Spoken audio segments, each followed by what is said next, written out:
నమస్కారం, నేను మీ నిజం చంద్రబోస్. వెల్కమ్ టు నిజం మీడియా. మన నిజం మీడియాలో ప్రసారం అయ్యేటువంటి నిజం నిర్ధారణ కార్యక్రమానికి స్వాగతం. ఈ రోజు నుంచి నిర్ధారణలో భాగంగా సుగాలి ప్రీతి గారి యొక్క తల్లి జగన్మోహన్ రెడ్డి గారిని కలిశారు. జగన్మోహన్ రెడ్డి గారిని కలిసిన తర్వాత ఒక ప్రెస్ మీట్ పెట్టారు. ఆ ప్రెస్ మీట్ అనేది ఆంధ్రప్రదేశ్ రాజకీయాల్లో హాట్ టాపిక్గా మారింది. అయితే ఆవిడ ఏం మాట్లాడిందో కొద్ది సెకండ్లో నేను మీకు వినిపించి విశ్లేషణ చేసేటువంటి ప్రయత్నం చేస్తాను. ప్రేక్షకులు వీడియోను మొత్తం చూసిన తర్వాత మీరే నిజాన్ని నిర్ధారించేటువంటి ప్రయత్నం చేయండి. ఓకే, సుగాలి ప్రీతి గారి యొక్క తల్లి ఏం మాట్లాడుతున్నారనేది ఒక్కసారి మీరు వినండి. ఎందుకు మీరు సుగాలి ప్రీతి కేసును ఇంతలా వాడుకొని మీరు గద్దెక్కిన తర్వాత సుగాలి ప్రీతి కేసును పక్కన పెట్టేశారని అడుగుతా ఉన్నాను. ఇదే ఆమె క్వశ్చన్ నెంబర్ 1. సుగాలి ప్రీతి కేసుని ఎందుకు ఇంతలా వాడుకున్నారు? ఓకే, వాడుకున్న తర్వాత గద్దెనెక్కారు. గద్దెనెక్కిన తర్వాత ఎందుకు పక్కన పెట్టారు అని చెప్పేసి అడుగుతుంది. ఓకే, వెరీ గుడ్, మంచి క్వశ్చన్ రైట్ చేశారమ్మా, మీకు ధన్యవాదాలు. ఇక రెండో క్వశ్చన్ ఏం అడుగుతుందో మనం చూద్దాం. మీరు మరి జనాలకు మీరు మాట ఇచ్చి చేసేది మీరు మాట ఇచ్చి మర్చిపోయిన పవన్ కళ్యాణ్ గారు అని చెప్తా ఉన్నాను. ఓకే, మరి ఇప్పటికి కూడా ఈ రోజు వరకు కూడా మీరు మా మీద బాధితుల లాగా చూడకుండా ముద్దాయిలాగా చూస్తూ నా కూతురు సుగాలి ప్రీతి మరణించిన వార్త కంటే మీరు రెండో క్వశ్చన్, మమ్మల్ని బాధితుల్లాగా మీరు చుట్టలా. జగన్మోహన్ రెడ్డి గారు అధికారంలో ఉన్నప్పుడు, ఆయన ముఖ్యమంత్రిగా ఉన్నప్పుడు, మీరు 2 చోట్ల ఎమ్మెల్యేగా ఓడిపోయినప్పుడు మమ్మల్ని బాధితుల్లాగా చూశారు. కానీ మీకు అధికారం వచ్చిన తర్వాత మమ్మల్ని నిందితుల్లాగా చూస్తూ మీరు ఎక్కడికన్నా పర్యటనకు వస్తుంటే ఆ పర్యటనలో మిమ్మల్ని కలుసుకోవాలని నేను ప్రయత్నిస్తే నన్ను అరెస్టు చేస్తూ ఉన్నారు. మమ్మల్ని నిందితుల్లాగా చూస్తున్నారు, మమ్మల్ని దొంగల్లాగా చూస్తున్నారు, ఎందుకు అని ఆ తల్లి ప్రశ్నిస్తూ ఉంది. ఇంకా పెడుతున్న బాధలు ఎక్కువయ్యాయి. ఓకే, మీరు మానసికంగా మమ్మల్ని చంపేస్తున్నారు, మమ్మల్ని మోసం చేస్తున్నారు. ఇప్పటికి కూడా ఈ కూటమి ప్రభుత్వంలో కొంచెం కూడా మరి చలనం లేదు. మరి పవన్ కళ్యాణ్ గారు నిలదీయాల్సినది 2019 నుంచి 2024 వరకు జగన్మోహన్ రెడ్డి గారిని మీరు అంతగా నిలదీశారు కదా. మరి అదే దాంట్లో ఒక 10% అన్నా మీరు కూటమి ప్రభుత్వాన్ని ప్రశ్నించి ఉంటే ఈ రోజు నా కూతురు కేసుకు ఒక సొల్యూషన్ వచ్చేది. ఓకే, వెరీ గుడ్, చాలాసేపు మాట్లాడింది ఆవిడ బాధ ఆవేదన అంతా వెళ్ళబుచ్చుకున్నారు. అయితే ఇక్కడ ఆవిడ రైట్ చేసినటువంటి 3వ ప్రశ్న, ముఖ్యమైనటువంటి ప్రశ్న ఏంటంటే, మీరు జగన్మోహన్ రెడ్డి గారు అధికారంలో ఉన్నప్పుడు 2019 నుంచి 2024 వరకు ఆయన్ని నిలదీసిన దానిలో, ఆయన్ని ప్రశ్నించిన దానిలో ఒక 10%, ఆఫ్టర్ 90% వదిలేండి, ఒక 10% గనక చంద్రబాబు నాయుడు గారిని నిలదీసి ఉంటే ఇప్పటికే మాకు న్యాయం జరిగేది అంటున్నారు. అయితే ఇప్పుడు మనం పవన్ కళ్యాణ్ గారు ఆయన ఎమ్మెల్యేగా కూడా గెలవకోకుండా ఓడిపోయి ఉన్నటువంటి సందర్భంలో ఒక రికార్డును సృష్టించి ప్రపంచంలో ఎక్కడ ఏ రాజకీయ పార్టీ అధినేత కూడా పోటీ చేసిన 2 చోట్ల ఓడిపోయినటువంటి సందర్భం లేని సమయంలో ఆయనకు మాత్రమే ఆ రికార్డు వచ్చినటువంటి సందర్భంలో సుగాలి ప్రీతి కేసును వాడుకొని జగన్మోహన్ రెడ్డి గారిని ఏ విధంగా నిలదీశాడో కొద్ది సెకండ్లు వినిపిస్తాను, వినండి. సుగాలి ప్రీతి 14 ఏళ్ల బిడ్డని స్కూల్కి వెళ్తే 10 మందిని నాశనం చేస్తే దాన్ని పట్టించుకోడు ఎవడు. సుగాలి ప్రీతి 14 ఏండ్ల పసిబిడ్డని స్కూల్కి వెళితే 10 మంది అంటున్నారు. ఆ బిడ్డ శరీరంలో 3 మగవాళ్ళ యొక్క మొగాళ్ళు అనకూడదు, మృగాల యొక్క వీర్యం దొరికింది. కానీ సార్ ఎంతమంది అని చెప్తున్నాడు తెలుసా? 10 మంది చేశారని చెప్తున్నాడు. అయితే ఎవరికి పట్టదంట, ఏది పట్టుద్దో చూడండి. జగన్మోహన్ కి బొక్క పడితే చిన్న గులకరాయి పడితే రాష్ట్రం అంతా ఊగిపోతే సగటు మనిషి బాధ మనకి తెలియదు. అసలు ఊగిపోతూ మాట్లాడుతున్నాడు, చించుకుంటూ మాట్లాడుతున్నాడు. ఏమని మాట్లాడుతున్నాడు? సుగాలి ప్రీతి 14 ఏళ్ల బిడ్డకి అన్యాయం జరిగితే 10 మంది అన్యాయం చేస్తే పట్టించుకోరే, సగటు మనిషి బాధ పట్టదే, జగన్మోహన్ రెడ్డికి ఒక చిన్న గులకరాయి తగిలితే రాష్ట్రం ఊగిపోతే అని మాట్లాడేస్తున్నాడు. మరి ఈ రోజున ఇప్పటి వరకు మీరు ఆ మాట పదే చెప్పి ఆ రోజున సుగాలి ప్రీతి అత్యాచారానికి గురి కాబడినప్పుడు, ఆ బిడ్డ రేప్ చేయబడింది, మానభంగం చేయబడింది, అత్యాచారానికి గురి కాబడింది ఒక రోజే. కానీ నువ్వు దాన్ని పదే చెప్పి నీ నోటి ద్వారా ఆ బిడ్డ అనేక సార్లు అత్యాచారానికి గురి కాబడేలాగా చేసి అప్పుడు ఏం కళ్ళబుల్లి మాటలు చెప్పాడు ఒకసారి వినండి. సగటు మనిషి బాధ మర్చిపోయా. నిజంగా నాకు ఆవేదన ఉంది, ఏడుపు వస్తుంది.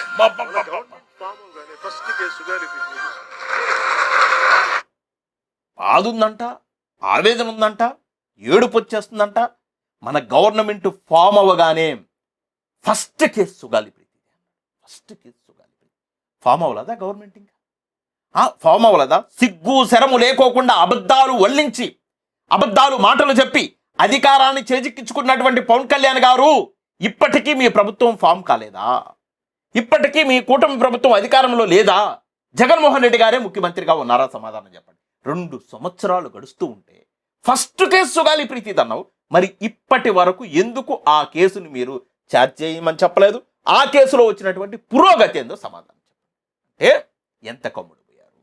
కట్టమంచి రామలింగారెడ్డి ఎడ్యుకేషన్ ఇన్స్టిట్యూట్కి ఆ కట్టమంచి రామలింగారెడ్డి గారి యొక్క ఫ్యామిలీ దగ్గర నుంచి ఎన్ని కోట్ల రూపాయలు ప్యాకేజీ తీసుకున్నారో సమాధానం చెప్పండి. మొన్న ఎలక్షన్స్కి ఎంత తీసుకున్నారు, ఇప్పటికి ఎంత తీసుకున్నారు, ఇప్పుడు ఎంత తీసుకుంటూ ఉన్నారో సమాధానం చెప్పండి. తీసుకోకపోతే మీరు గనక నిజంగా నిజాయితీ పరులైతే కట్టమంచి రామలింగారెడ్డి గారి యొక్క ఫ్యామిలీ దగ్గర నుంచి మీకు గనక ప్యాకేజీ రాకపోతే ఫస్ట్ కేసు ఇదే అన్నారు, ఫస్ట్ సంతకం ఇదే అన్నారు, మరి ఆ సంతకం ఇప్పటి వరకు ఎందుకు నెరవేర్చుకోలేదు?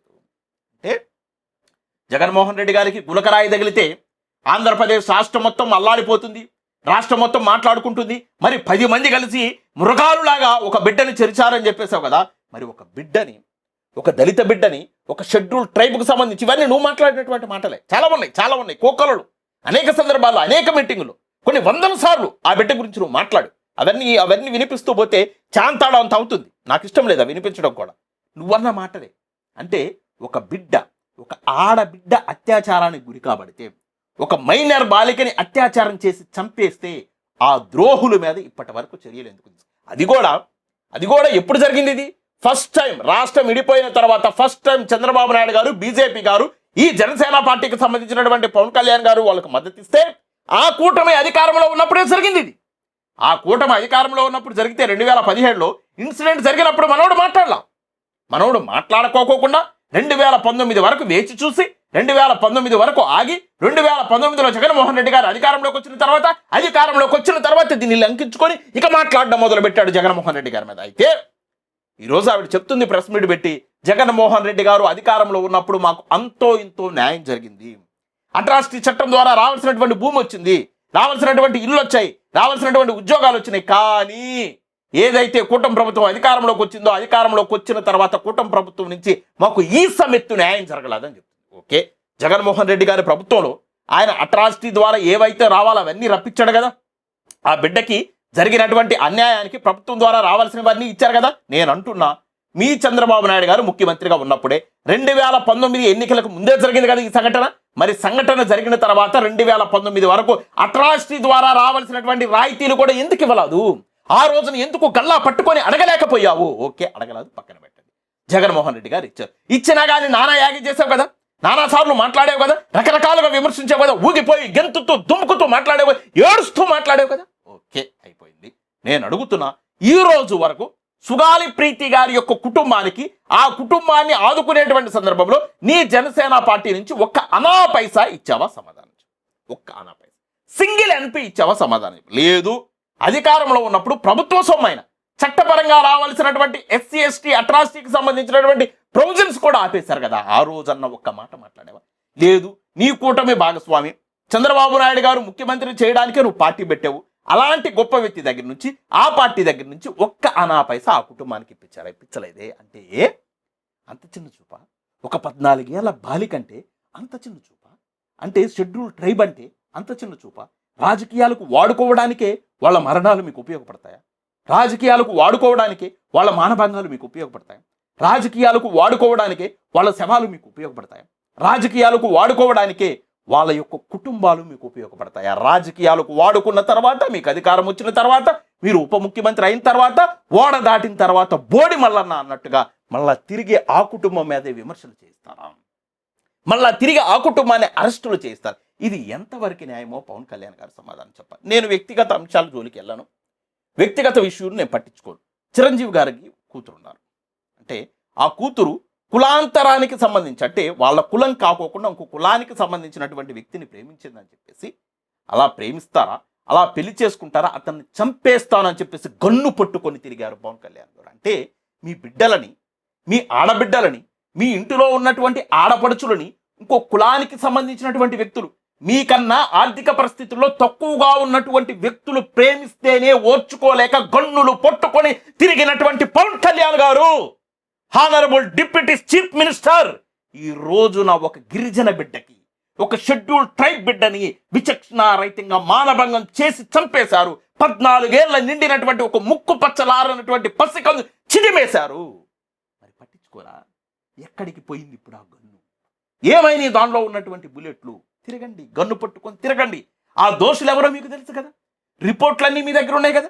ఆ రిపోర్ట్లు ఇప్పటి వరకు ఎందుకు బయట పెట్టడం లేదు? బయట పెట్టి వాళ్ళని ఎందుకు అరెస్టు చేయటం లేదు? వాళ్ళని కటకటాలు పాలు ఎందుకు చేయటం లేదు?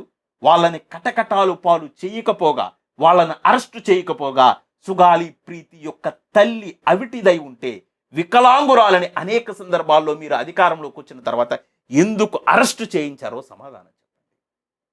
జగన్మోహన్ రెడ్డి గారు ముఖ్యమంత్రిగా ఉన్నప్పుడు మీరు ర్యాలీలు తీశారు, సభలు పెట్టారు, సమావేశాలు పెట్టారు, మీడియా సమావేశాలు పెట్టి వీటన్నిటికీ సుగాలి ప్రీతి గారు తల్లి అటెండ్ అవ్వడానికి అవకాశం వచ్చింది కదా. ఆ ప్రభుత్వంలో ఆవిడ్ని కట్టడి చేయలేదు కదా, ఆవిడని అడ్డుకోలేదు కదా, ఆవిడని అరెస్టు చేయలేదు కదా, అరెస్టు చేసి ఆపలేదు కదా, మిమ్మల్ని ప్రతి సందర్భంలో కలిసింది కదా, ప్రతి చోట మీ వేదికల మీద మాట్లాడింది కదా. కానీ ఈ రోజున మీరెందుకు అరెస్టు చేయిస్తున్నారు అంటే గుర్తుపెట్టుకోండి, ఆంధ్రప్రదేశ్ తెలంగాణ రాష్ట్రంలో ఉన్నటువంటి ప్రజానికమా ఒక్కసారి ఆలోచించండి. పవన్ కళ్యాణ్ గారు సుగాలి ప్రీతి కేసు విషయంలో ఎంత స్వార్థంగా వ్యవహరించారు, ఎన్ని రాజకీయాలు వాడుకున్నారు, ఎంత నిర్లక్ష్యంగా వ్యవహరిస్తున్నారో. ఆయనకి మహిళల యొక్క మాన ప్రాణాలు అంటే, మైనర్ బాలికల యొక్క మాన ప్రాణాలంటే ఎంత చిన్న చూపో ఒక్కసారి మీరు అర్థం చేయండి. నేను క్లారిటీగా చెప్తున్నా. జనసేన పార్టీ దగ్గర నుంచి కానీ, పవన్ కళ్యాణ్ గారి దగ్గర నుంచి కానీ సుగాలి ప్రీతి గారి యొక్క కుటుంబానికి అందినటువంటి సాయం ఏందో సమాధానం చెప్పండి. జగన్మోహన్ రెడ్డి గారు అధికారంలో ఉన్నప్పుడు ప్రభుత్వం ద్వారా రావాల్సినటువంటి రాయితీలు ఇచ్చారు, ఓకే.